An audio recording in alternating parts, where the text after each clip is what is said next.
Hi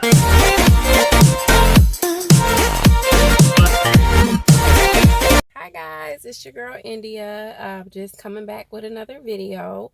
Today's topic is going to be hysterectomy. We're going to talk about that. I'm going to tell you about the experience that I had all the way through the whole procedure from start to finish, and even how I'm feeling now. And currently I am on week 4 of my healing process. So I figured now is a good time to kind of recap for you guys, or anybody that is maybe considering it, or anybody that has been encouraged to do it, perhaps by their provider, or, you know, medical situations that they have going on and they're kind of on the fence about it.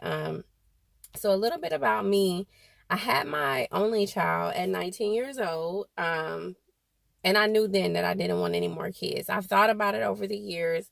My husband and I were kind of on the same page. Like, if it happened, it happened. But if it didn't, we wasn't going to push the issue. And for us, it didn't happen. Probably because I was on birth control ever since I've had my daughter, who is 15 years old. But I just knew I didn't want to have any more kids. So these periods and stuff that would kind of break through during my birth control cycles would be like so bad, where, you know, you can't sneeze, you can't walk 2 steps without like a whole gush. And I don't really have to go into that many details, because I'm pretty sure a lot of ladies experience that type of discomfort. You don't want to go on trips, you don't want to wear certain colors or certain clothes. You feel like you need to double up with tampons and pads, the overnight pads. Like, I went through all of that before I got on birth control. And then a couple of times I would have that breakthrough where my body just is like, I need to dump this, and it would happen. And so most recently for me, in December of 2020, that started again. And I had a period, a bad, heavy period from December, like the 18th to like February the 20 something. I mean, it was every day, nonstop. It never slowed down. And finally, when I went to go and see my OB about the issue, my blood count was like super low. I was almost on the verge of, sorry guys, I'm just opening my door. I'm sitting in the car, it's hot. But my OB encouraged, you know, like the hysterectomy, for me to at least consider it, because I was like at the point where I needed a transfusion. I mean, I was there, but I wasn't there. Like, my numbers were so low. I think they want you at like almost a 13, and I think I was like at a 6.7. Like, I was super low. Everything made me lightheaded. I was very tired, and I'm a full-time student, full-time mom.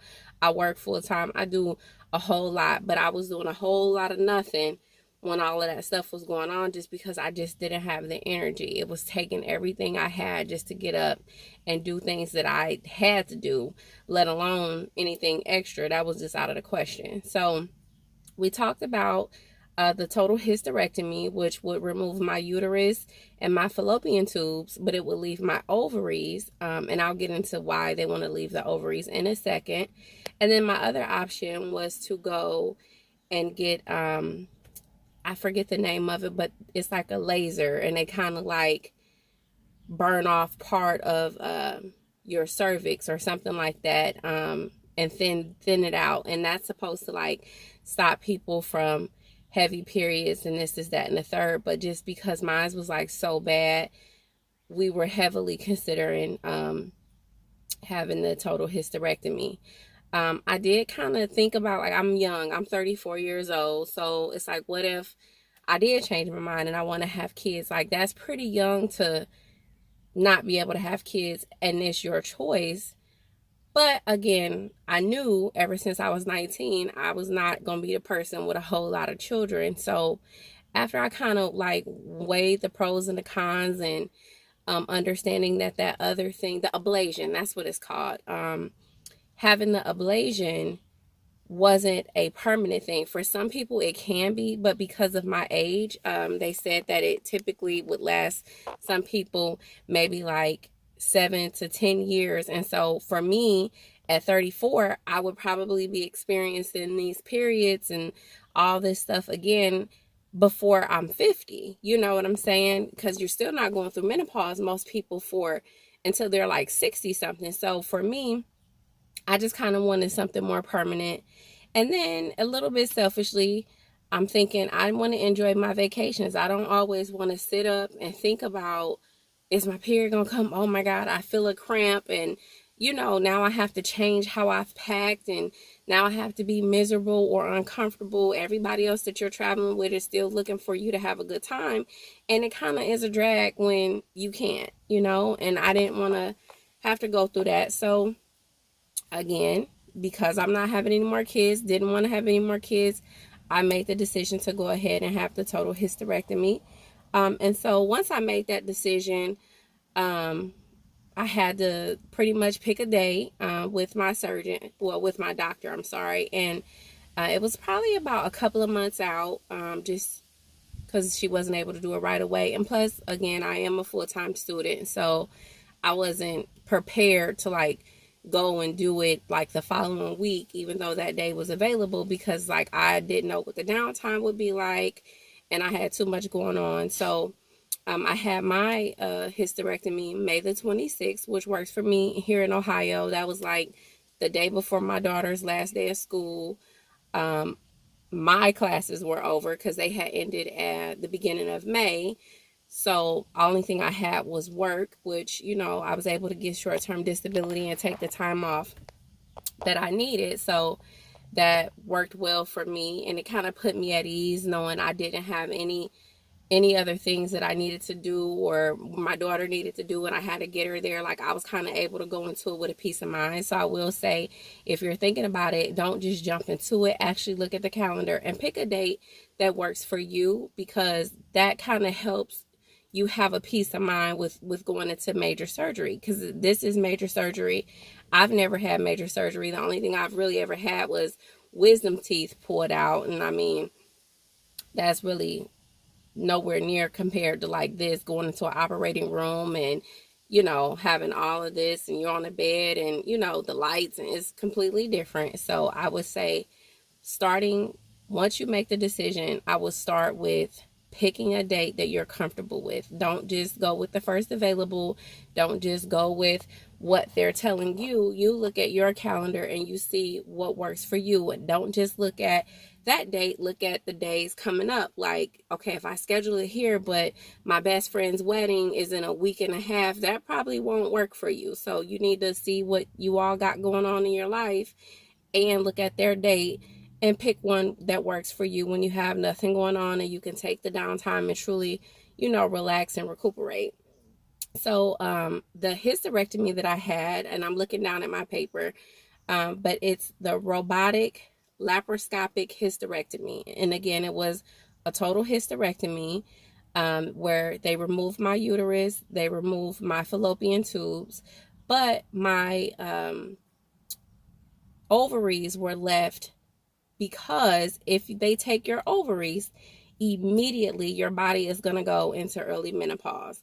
And that's like the hot flashes and the sweating and the ball of emotion and all of that stuff, where we hear a lot of the older women, in our families or maybe some friends or something, they talk about their own personal summers and, oh, I'm going through menopause, yada, yada, yada. At 34, I don't want to go through something that I'm not supposed to go through until later in life. So I was grateful that they, are doing it now, where they leave in your ovaries. So everything pretty much still functions the same, except for you can't have a baby. A lot of people too that I know who had total hysterectomies years ago, even though they were younger, they did take their ovaries. And so a lot of them, even getting past like being hot and sweating and having mood swings, they experience like vaginal dryness and stuff like that. And so keeping the ovaries intact pretty much keeps your vagina how it was functioning beforehand, keeps it the same. And that's what I wanted. I didn't want no new problems,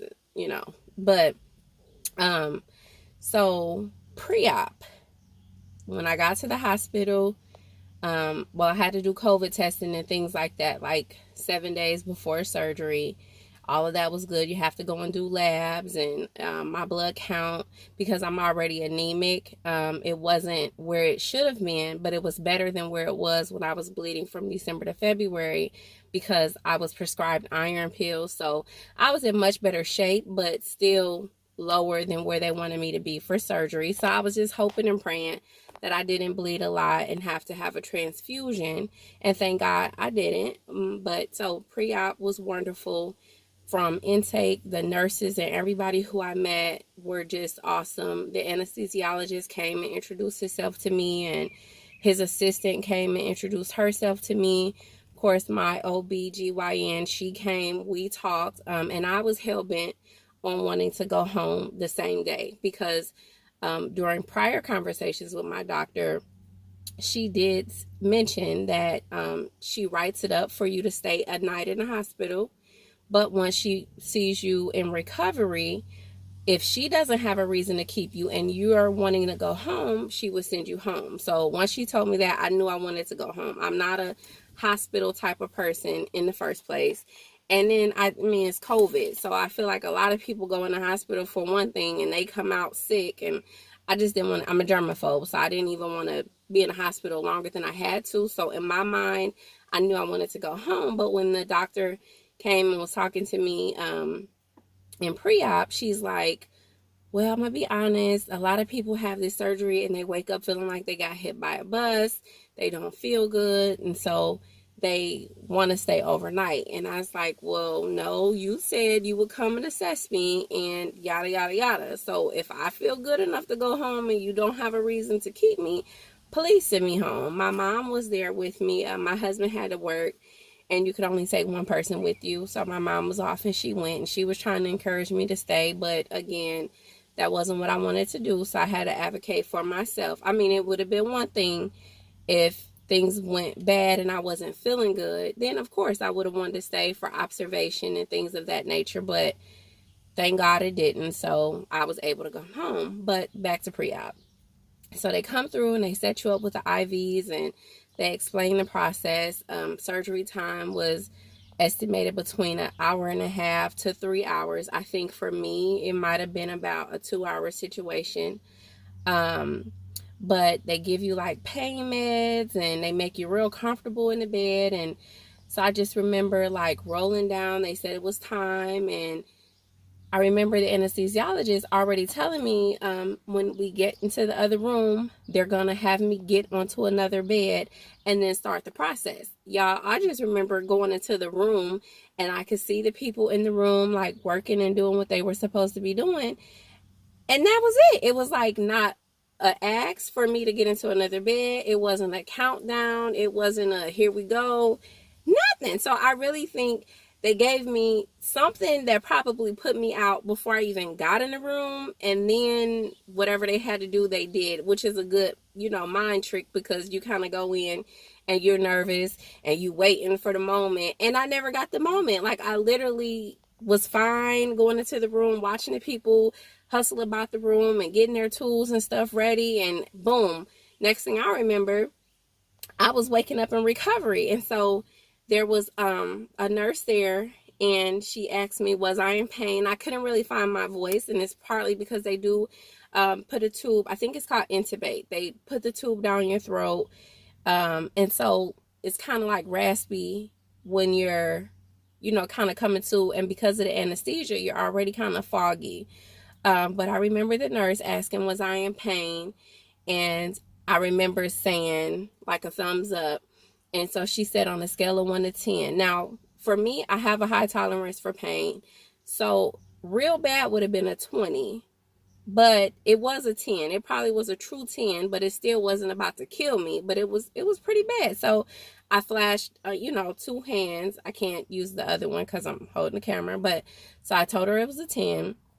She injected my IV with something and walked away. She came back like 3 minutes later and was like, okay, how is that? And I'm like, thumbs up. Like I'm at a 4. She asked, what was the pain at now? And I said a 4. She's like, oh, do you want me to give you something else? And I'm like, oh, no. A 4 is fine. Like I can do a 4 all day long is what I'm thinking in my head. I know I didn't communicate that because again, I was still groggy. And so she's telling me, oh, you're the talk of the OR. You did amazing. She's like, you had minimal bleeding, which was good because, again, I was so anemic, I would have needed a blood transfusion.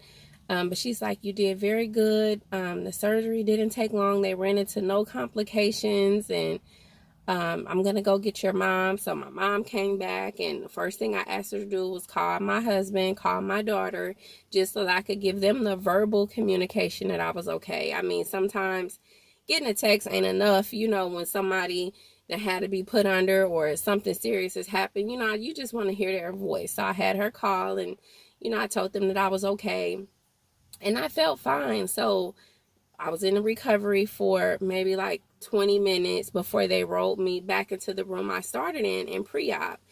And another nurse came in and complimented how well my surgery went and told me I did great, and asked me could she get anything for me. And I asked her, could I go to the bathroom? And she was so surprised that I said that. And she's like, let me go get the wheelchair. And I'm like, oh no, I can walk.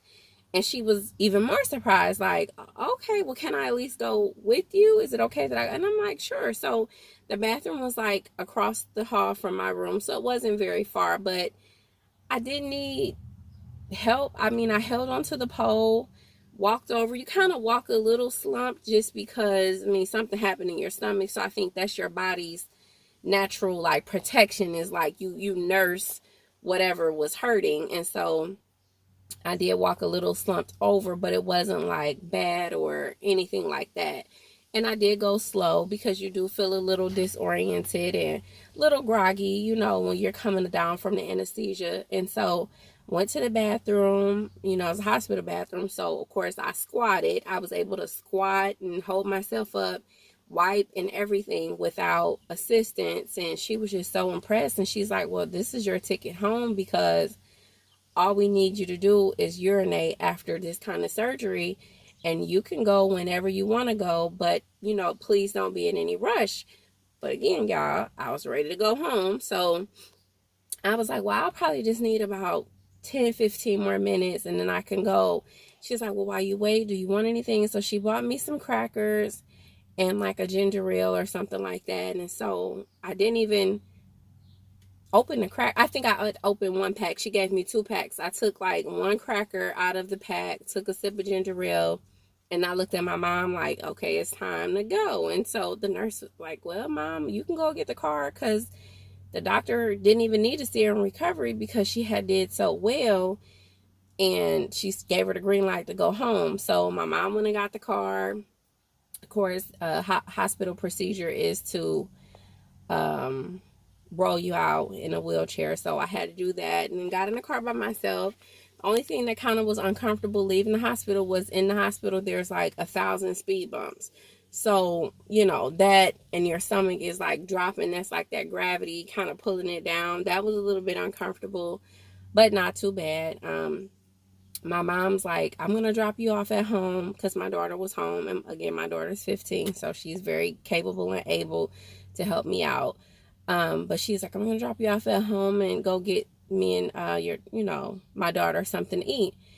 And I was like, well, no, I'll ride with you because the air feels good. And so she was like, what? I mean, like, guys, I felt totally normal. I mean, for somebody who just had major surgery, I felt good. And so she went and got something to eat. We get to my house. My daughter did help me up. I have like 2 stairs on my front, in the front. And so she helped me up. She helped me change from what I wore to the hospital into pajamas. And I got in the bed. They gave me an ice pack from the hospital, so I had that already. And that was it. And my mom and my daughter are supposed to be babysitting me. And y'all, they went to bed. They took a nap. I guess they was just so tired. I don't know, but I didn't even go to sleep. Like, once I came home, I was on Facebook. I made a post just letting everybody know that I was okay. I text my friends that have been texting, sending prayers and stuff. Just let them know I was okay and thanking them for the prayers. My husband came home and relieved my mom, and she went home. And then same thing with my husband. Like, I didn't really have an appetite, but he did like make me broth and, kept refilling my ice pack for me. My daughter was doing the same thing. I didn't need help going back and forth from the bathroom. I mean, I promise, recovery, if you're worried about it, scared about it, I mean, it's different for everybody, but I promise it was not nearly as bad as I thought it was going to be. And in the beginning of this video, I said the only thing I've ever had was my wisdom teeth pulled out, and that to me was like not major surgery the way this was major surgery. However, wisdom teeth, I had 4 pulled out at the same time.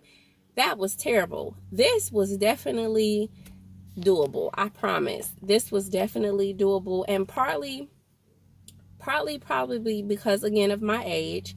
And then the part that I meant to kind of cover was when it's robotic, it's more accurate.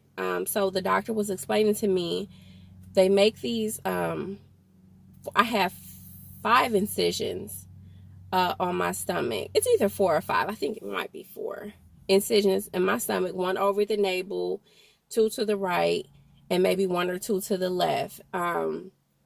And they use these tools that are cameras that kind of go into your body, and then the surgeon or your doctor is able to kind of see better, and it's more accurate, you know, what they're going and what they're removing and pulling out and everything. So it's more accurate than the human hand, because you have to think about it. We all have nerves. I mean, you don't even have to have bad nerves to hold your hand and it's going to move a little bit. Like if you hold your hand still and I'm very calm or whatever, but your hand is going to move. And so I get that it's high pressure. When somebody's performing surgery, they're nervous. You know, they want to make sure that they're doing what they need to do.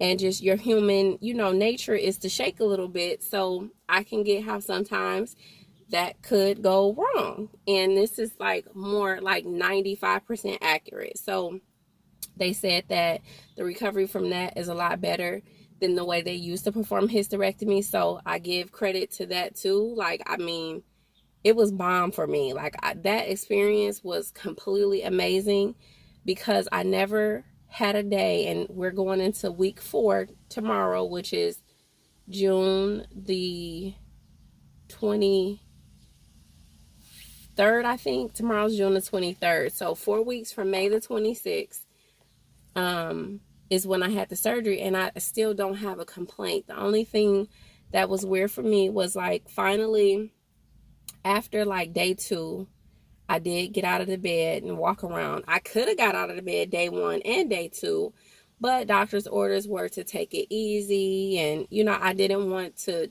do anything that the doctor told me not to do and mess up my results or end up back in the hospital because I wasn't feeling good for not listening. So I actually, for 2 days straight, I stayed in the bed. But by day 3, I did get up and venture around, walk around, come and sit at the front of the house, you know, look out the window. You know, I would do things for myself, and I would get dizzy. So I would say the only negatives for me was like maybe a week and a half of being dizzy. Like when you sit up and it's kind of like, it felt like I was tipsy. And I don't know if you're watching and you drink, but I mean, it felt, you know, like that first sip when you know I need to stop drinking because I'm about to be turned. Like that's how I felt, like where it was probably like light vertigo. Like, you know, the room wasn't necessarily spinning, but it kind of just like things seemed distorted. Like my steps wasn't where I thought it was. And then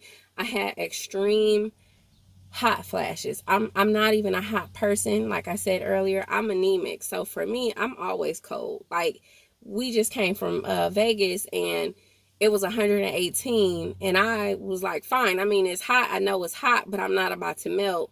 I'm like that all the time. But that week and a half after surgery, it was all bad. Like I could be in the middle of a conversation with my daughter or my husband and have to start removing my clothes because it's so hot and I'm sweating, and internally that heat is like something different. So I understand what our sisters who go through menopause and things of that nature, I get that. And again, I'm glad they kept my ovaries so that I won't be going into that. But I just think it was a combination of my body realizing, oh snap, her uterus is gone, and I stopped taking that birth control. So I feel like that was just my body trying to regulate itself.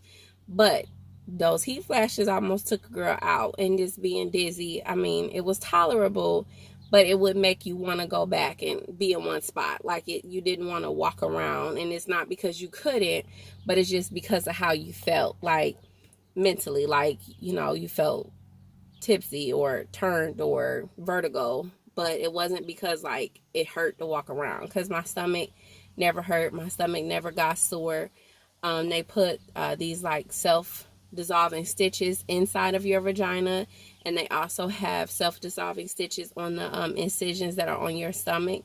And so the ones on the stomach are protected by like this clear band-aid that wears away after, it said that it will wear away 5 to 7 days, but for me, the last one dissolved probably like at day 11. Like, so I don't know if it goes according to how the incision is healing or what, because I took a shower the next day. You couldn't take a shower for 24 hours, but I mean, I took a shower the next day and every day after, so I don't think it had anything to do with the water, and maybe more about the incision itself, because the one that lasted the longest, it was kind of like the biggest incision that I have in terms of like being puffy. All the rest of them were kind of flat and small, but one, it's not a keloid or anything like that, but it was just a little bit like more puffier than the other ones, and I don't know what that was about.